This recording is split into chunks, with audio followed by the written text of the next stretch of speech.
Alright, I know what you guys are thinking. You see the title, and you're like, finally, you're actually going to live up to what you promised you were going to do for a year now. And yes, I am. I want to keep this introduction short because this topic has a lot for me to rant about, and I don't want to waste any time on talking about it. So, as you can see, we're going to talk about why Disney's brave enough to disrespect Merida.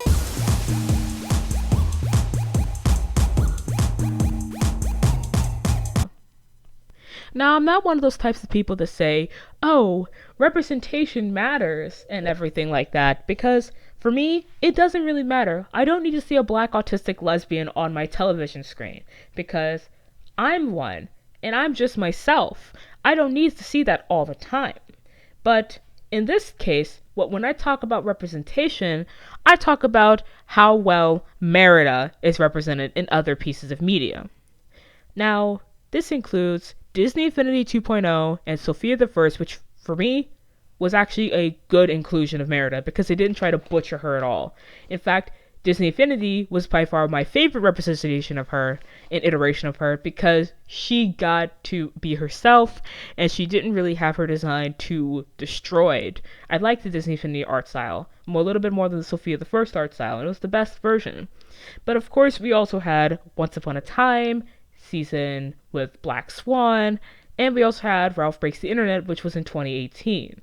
Now, most of the other things happen around the same time. The Sophia the First episode, Disney Infinity, and Once Upon a Time happened around 2015-2016 era.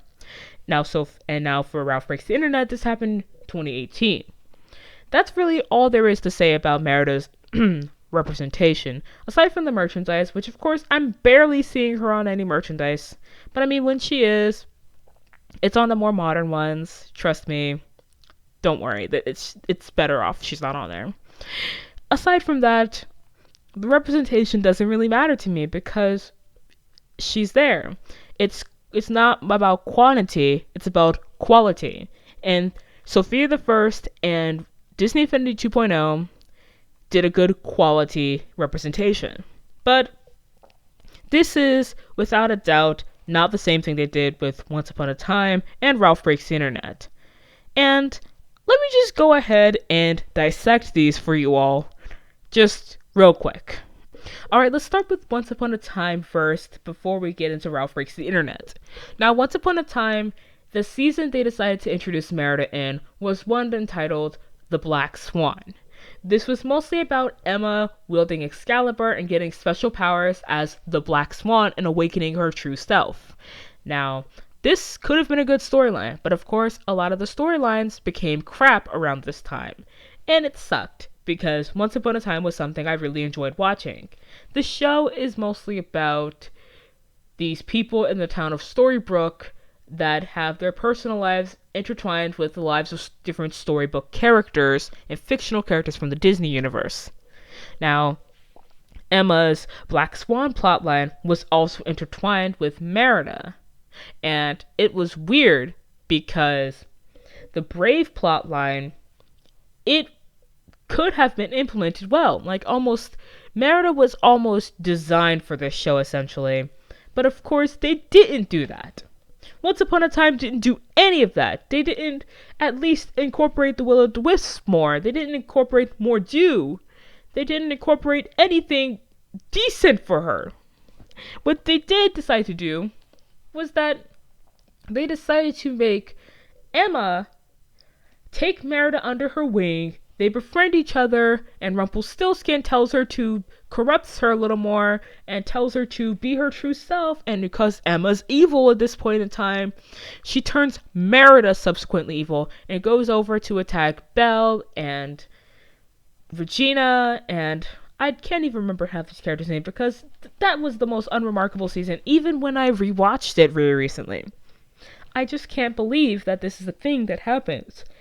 And of course, this was around the fourth episode, because they're getting shorter and shorter plot lines for the character. It's more about Emma and Rumpelstiltskin figuring out how to find Excalibur, and King Arthur dying, and what's going to happen to the kingdom. And how all that stuff, because apparently that's more important than incorporating a Disney character into your plotline like you did with almost every other season of all. Seriously. They let Frozen get its own season. They let people like Ursula and Cruella de Vil and Maleficent get their own season. All three of them got their own thing. They let Mulan and Rapunzel do their own thing. But they couldn't bother to let Merida do her own thing. They couldn't be arsed to actually give a shit about Merida. I'm sorry. They just couldn't. Because that's what they showed us in their season. Because halfway through the season, not even halfway through, okay, we get Emma turning Merida evil. And we get Merida terrorizing Storybrooke, because apparently she's chasing after Regina and Belle, and then eventually Belle gets her down to earth and gets her to go back to Dunbrook. And Belle sees what happens in Dunbrook. And that episode was the whole everything that Brave couldn't explain episode. Like what happened afterwards, like many years afterwards, now that the triplets Hubert, Hamish, and Harris are aged up, and Merida kind of relatively looks aged up, for what I can tell. The whole thing was that the boys were about to get executed, and I think Fergus couldn't do anything about it. Eleanor wasn't anywhere near this situation. And afterwards, they solved the problem by taking Merida back to Dunbrook, trying to get the flashback to get her to remember her family, and have her not turn into Mordew, and people shooting her with the bow and arrow, and trying to cure her with the antidote to get her back from Mordew, and then just take her back to Dunbrook, because leave her there. That's the last we see of her. I really don't care about this, and I do care a lot about it, but I just don't, because they seriously butchered it. They butchered their opportunity to have Merida be a useful character, just like Mulan and Belle and Elsa and Anna, like they all were useful characters. And apparently they couldn't treat the same thing with Merida. They couldn't do anything about her, because apparently they just wanted to just throw her away just to give more leeway to the King Arthur Black Swan plotline. And what does this have to do with Disney? Has King Arthur ever been had a Disney interpretation? Not that I know of. I mean, if you know of it, then you can tell me in the comments below, because I really want to know if there was ever a King Arthur interpretation of Disney. And that sucks, because really, Merida didn't deserve this at all. It's really sad, because as a lot of people know, Merida is my favorite Disney princess. And it's sad that Disney decided to do that so early on. This is before Ralph Breaks the Internet, okay? Let's just get to Ralph Breaks the Internet now, because I wanted to bring it up. Ralph Breaks the Internet, what they essentially did was that they had all the Disney princesses together, all the Disney women together for Oh My Disney test. Because, of course, Vanellope stumbles on into the Disney website.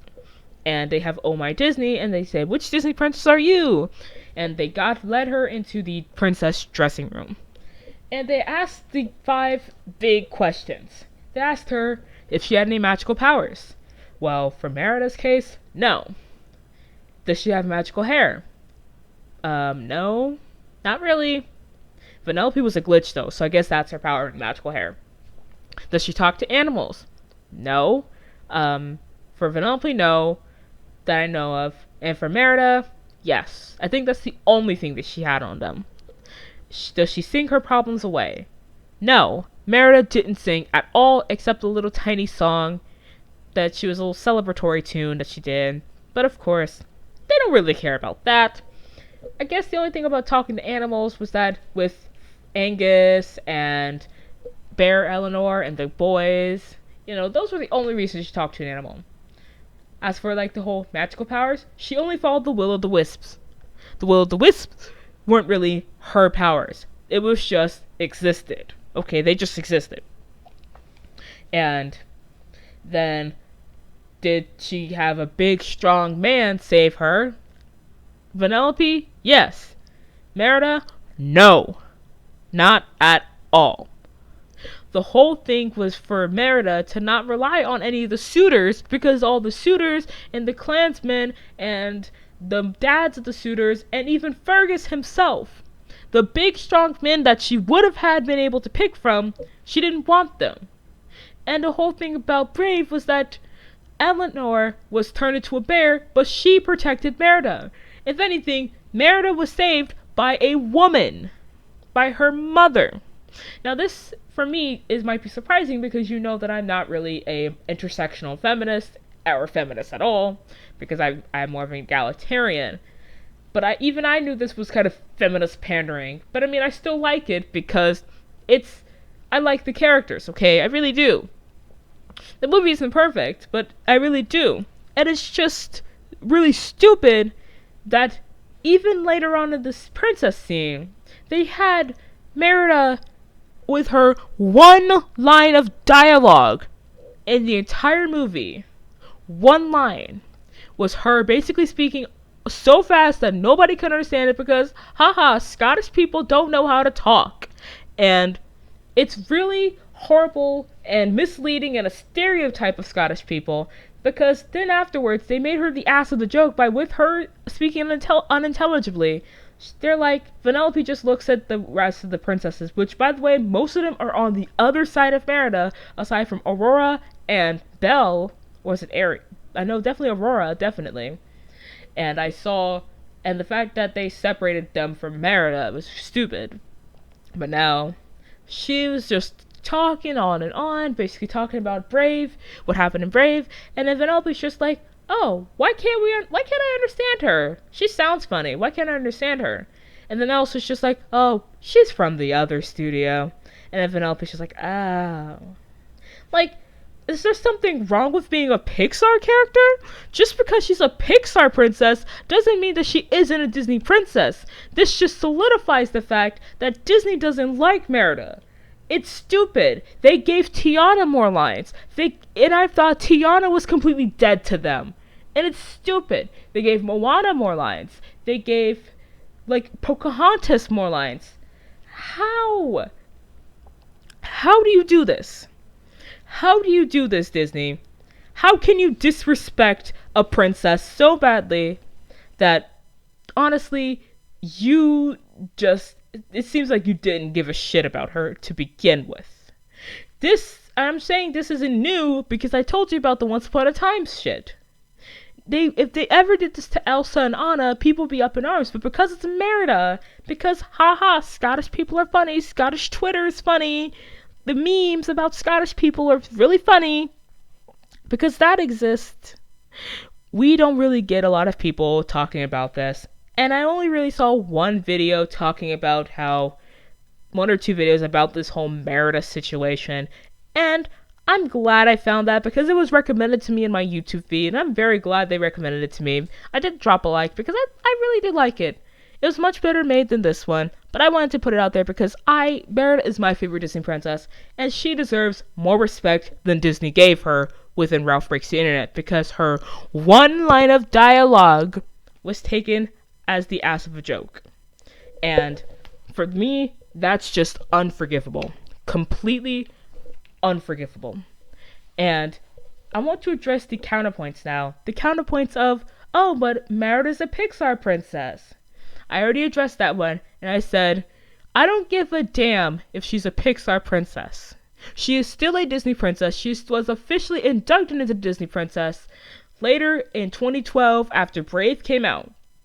It's stupid that you would treat your own princess like this just because, oh, she's not exactly a Disney princess. And the only other counterpoint I can say was that, oh, it's just for kids. You gotta relax a lot more. You know that they're not saying this towards things that are actually geared towards little children, like little 5-year-old children. For fuck's sake, no, they're not doing that. They're doing it more so because of family-oriented shows, family-oriented games. Oh, it's just for kids. Cartoons are just for kids. You know there are adults that write this stuff, right? There are adults that work on the script. Adults that get to write the scripts, get to direct the stuff, the plays, the adults that mostly are the actors for this stuff, adults that animate these things. Adults take a lot of time and effort and they get paid to do this stuff. They got paid at Disney Animation Studios to disrespect Merida just because she's a Pixar princess. Just because she's a Pixar princess and they gave her an accurate Scottish accent. This is wrong. You know if any of the other princesses were from the other studio, then and they said that about a different princess, then you know people would be up in arms about this. But because it's Merida, because she's had so many memes and screenshots of Scottish Twitter slapped on there, and with her picture associated with it, her shitty redesign that made her look like the chick from Storks, essentially, that's why no one's really up in arms about this. I only really saw that one video. I couldn't really find it anymore. It's stupid, and I don't understand why Disney would ever do this. Now, I just want to conclude by saying, Disney, I know you're probably never going to listen to me, which is why I didn't really have the clips on any of this stuff, just so I wouldn't be really, I guess, arrested or copyright striked for my small YouTube channel. I know you're not really going to listen to this stuff. I know not many people are actually going to give a shit about this channel. But to those who actually do, to the people who really do care about Merida, the people who do understand why I'm infuriated, I hope I cleared it up for you all. I really do, because this has been something I've been putting off for years due to all the rewrites and everything that I've really been wanting to say. None of them has been coming out correctly, and now that I actually put it out there with my unscripted action, I really don't think I'm really going to change a lot of this video, because it's just me, it's just how I feel about the video. And if you really do like this video, and you want to see more like this, or actually scripted shit, please do not hesitate to like this video, share it to wherever you go, subscribe to my channel, hit the notification bell, and comment down below about your thoughts about it and ways that I can improve on myself. I'm trying to grow this channel in a genuine fashion and not without subbotting. So thank you again for watching this video, and this is SoloNumberz18 signing off. Bye bye.